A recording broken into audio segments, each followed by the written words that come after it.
Viewers आज मैं आपको हेमोराइड्स, पाइल्स या जिसको हम हिंदी में बवासीर कहते हैं, इसके बारे में कुछ तथ्य बताऊंगा और बताऊंगा इनका कैसे इलाज होता है और कितने सक्सेसफुली इसको बिना किसी ऑपरेशन के लगभग कंप्लीट से परमानेंट रिकवर किया जा सकता है। लेकिन इसकी क्या स्टेजिंग है और क्या तकलीफ आपको है, ये बात समझना इंपॉर्टेंट है।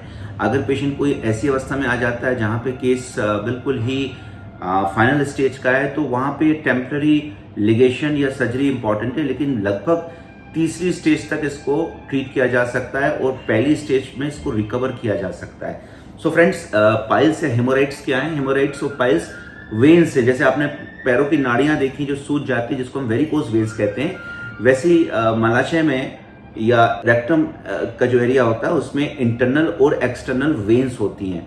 जब एक्सटर्नल वेन्स की सूजन आती है तो एक सोलन लम्प के रूप में दिखती है, उसमें खुजली हो सकती है और पेन हो सकता है। इसको हम कहते हैं एक्सटर्नल हेमोराइड्स। और एक इंटरनल हेमोराइड्स मतलब ऐसी वेन जो कि आपके आंत से जुड़ी है, उसमें भी सूजन आती है, वो बड़ी हो जाती है, पेनफुल कम होती है लेकिन उसमें ब्लीडिंग हो सकती है। इसको भी हम हेमोराइड्स कहते हैं। इन दोनों में ही पेशेंट को ब्लीडिंग हो सकती है पैखाने के बाद या डिफिकेशन के बाद ब्राइट रेड ब्लड की।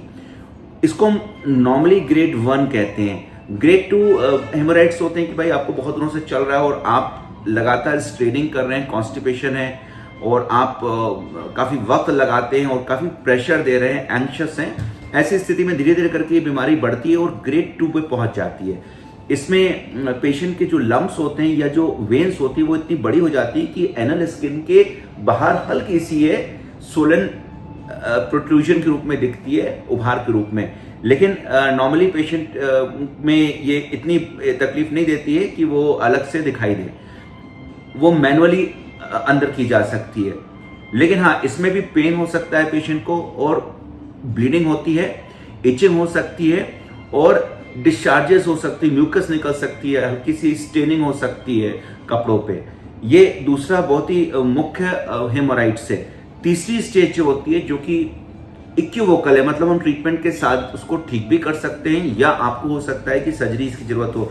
देखिए फ्रेंड्स, 3-4 सर्जरीज हैं जो कि इनमें की जाती है, लेकिन इनमें से कोई भी सर्जरी परमानेंट क्योर नहीं है, क्योंकि मेडिकल साइंस का पार्ट है। तो वो कहते हैं कि भाई अब पाइलोनेक्स या क्रीम से काम नहीं बना है या लोकल इंटरक्यूटेनियस इंजेक्शन से काम नहीं बना है, तो अब आपको वहां पे लिगेशन करना पड़ेगा या स्क्लेरोथेरेपी की जरूरत पड़ेगी या कुछ काटने की जरूरत पड़ेगी। तो ऐसी स्थिति में सर्जरी की जाती है, लेकिन उसमें भी पुनरावृत्ति होती है और it's a partially successful. So friends, तीसरा और चौथे दोनों में ही होम्योपैथी मेडिसिन और रेजन प्रोटोकॉल्स या सेकेंड जनरेशन थेरापेटिक्स जो क्लिनिकल मार्कर्स के साथ आधारित होती है, उसको दिया जा सकता है। और मैंने ग्रेड 1 और ग्रेड 2 को बहुत सक्सेसफुली ट्रीट किया, उनके बहुत अच्छे रिजल्ट्स आए। So homeopathy therapeutics is a boon for such cases.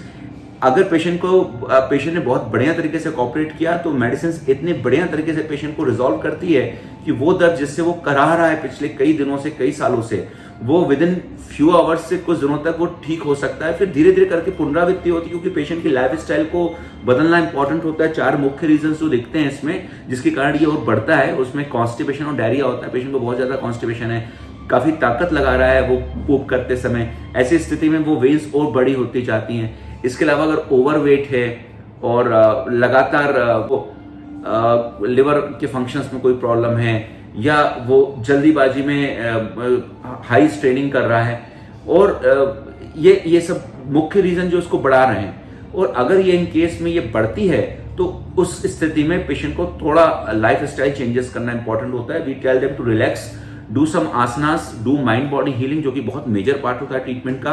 Patient में नॉर्मली उनके न्यूट्रिशन को देखना जरूरी होता है। ऑकल ब्लड, उनके स्टूल टेस्ट में हम ऑकल ब्लड को देखते हैं। कभी कभी पेशेंट माइल्ड एनेमिक हो सकता है, अगर लॉन्ग टर्म उसको ब्लीडिंग हो रही है, देखने वाली ब्लीडिंग, मैनिफेस्ट ब्लीडिंग या ऑकल्ट ब्लीडिंग जो छुपी हुई ब्लीडिंग है, इन दोनों के ही स्टूल टेस्ट देखना बहुत ही इंपॉर्टेंट पार्ट है। सो फ्रेंड्स, अगर आपको पाइल्स से काफी तकलीफ है या फिजर्स है, फिजर्स मतलब पाइल्स की जो स्किन है, पाइल्स में स्किन फटी नहीं है लेकिन हाँ ब्लीडिंग हो रही है, लेकिन जब स्किन कट जाती है नस की, मलाशय की, तो उन एरियाज की जो स्किन होती है उसमें पेन होता है। जैसे हमारे स्किन में क्रैक होते हैं वैसे ही उन स्किन में क्रैक्स हो सकते हैं, इन्फेक्शंस बढ़ सकता है जिससे कि वहां पेन होता है, उसको हम कहते हैं पेनफुल फिजर्स। सो लम्स के रूप में पेनफुल लम्स के रूप में, बम्स के रूप में, सोलन एरियाज के रूप में, फिजर्स के रूप में हेमोराइड्स कॉम्प्लिकेट कर सकते हैं। ब्लीडिंग बहुत ही कॉमन कॉम्प्लिकेशन है। और फ्रेंड्स, इसमें कुछ कॉम्बिनेशन ड्रग्स हैं वो बहुत ही बढ़िया काम करती हैं। सो मैं पेशेंट्स आपको रिकमेंड करूंगा कि आपको अगर पाइल से या हेमोराइड से, तो इसमें एम्बेरस होने की जरूरत नहीं, छिपाने की जरूरत नहीं है। ये क्योर किए जा सकते हैं। हम सबको किसी ना किसी स्टेज पे होते हैं। फीमेल्स में स्पेशली सर्जरी, जब उनको बच्चे की सर्जरी होती है तो वो पहला स्टेज होती है जब उनको हेमोराइड शुरू होते हैं, लिथोटॉमी पोजीशंस के बाद या सैक्रोप्लेक्सिस एनेस्थीसियास के बाद फीमेल्स में ये देखी जाती है। तो ये ठीक की जा सकती है, कंट्रोल की जा सकती है। कभी कभी पेशेंट को लोअर बैक में भी पेन हो सकता है इन पाइल्स के कारण। सो फ्रेंड्स, आप घबराएं ना, आप हमें कॉन्टैक्ट करिए। मेडिकली इसको डायग्नोस करना, इसकी स्टेजिंग करना, और कोई ऑपरेशन की जरूरत नहीं, इसको ठीक किया जा सकता है। बिल्कुल नई बात बने तो मैनेज करिए ऑपरेशन के साथ, अदरवाइज ट्राई टू रिकवर। अगर आप इसको देख रहे हैं तो आप इसको लाइक करें, पहली बार मुझे सुन रहे हैं तो उसको सब्सक्राइब जरूर करें और लोगों तक इस जानकारी को पहुंचाएं। और अगर आप मुझसे मिलना चाहते हैं तो ये नंबर जो दिए हैं इस पर आप कॉन्टैक्ट करिए। एक ऑनलाइन या एक वीडियो कंसल्टेशन लीजिए, अपनी लाइफस्टाइल जो भी रिपोर्ट्स उसको करिए, या अगर कोई बायोमार्कर्स मुझे खोजना तो मैं लिखूंगा। और लगभग कुछ समय से लेकर कुछ समय तक का treatment, that means few months to a couple of months, और मे बी अगर पुराना केस है तो 12-13 महीने तक आपको कंप्लायंस रखना पड़ सकता है लाइफस्टाइल के साथ, लेकिन आप रिकवर कर जाएंगे। So friends, don't wait before it's late, speak to us if you have any of such disorders. Thank you for listening to me. आपके अंदर बैठे ईश्वर को मैं प्रणाम करता हूँ। Take care.